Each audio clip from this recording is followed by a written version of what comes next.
Hi, my name is Martin. I'm from REVCAMUK or Reversing Cameras UK Limited. Now this is our new Adaptor R. It's designed for the new Holland and case tractors to get into the factory display. Now this one, we've done this for quite a while where you utilise a BNC port. That's a nice traditional universal style connector. So we do have a version, a normal adapter to do it if you just wanted the one camera, but if you did want either 2 or 3 cameras, this is obviously what you'd require.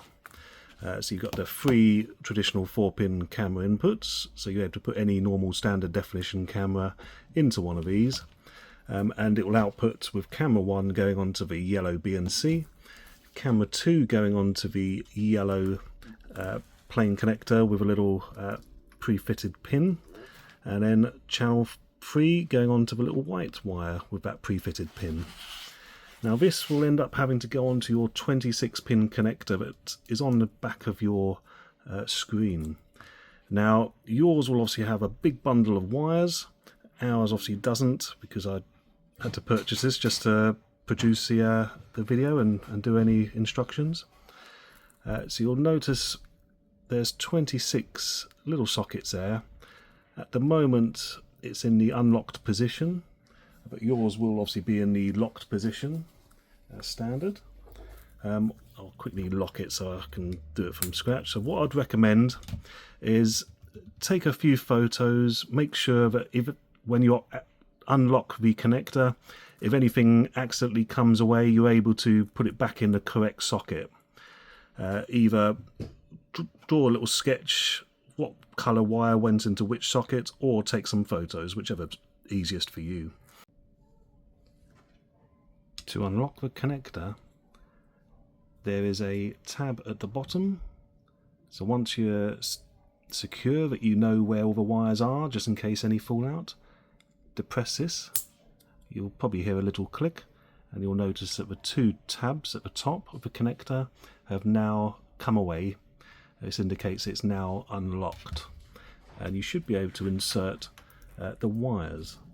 So if we're using channel 2, cam 2, which is our yellow wire, we put it into socket number 16, which is here.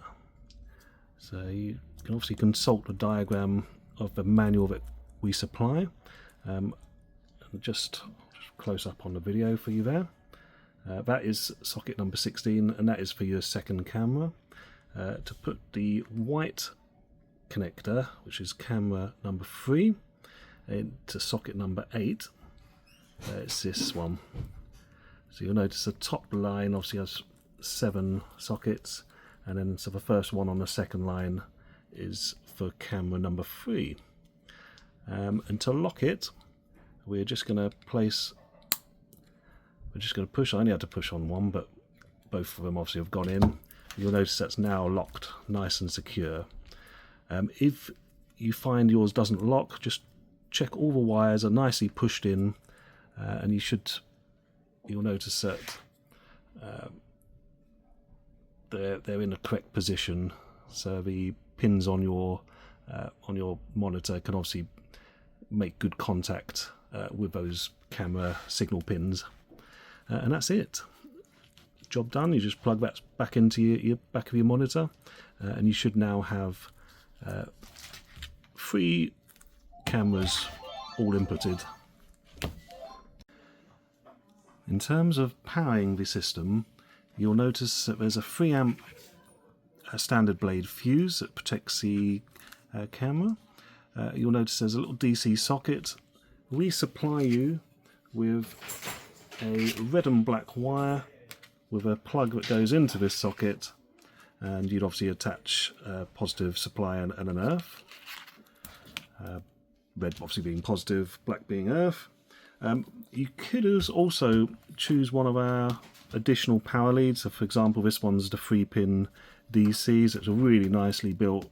People are always surprised at how durable they are, but that is our cable supplier. They're very good, and that will just slot straight in. You can power off the normal 3-pin D plugs that are very often on a lot of modern tractors. Alternatively, we've got lighter plugs that'll plug into that, or even fuse taps. So it's got an earth wire and a blade fuse if you've got them present, and that will just sort of simply slot in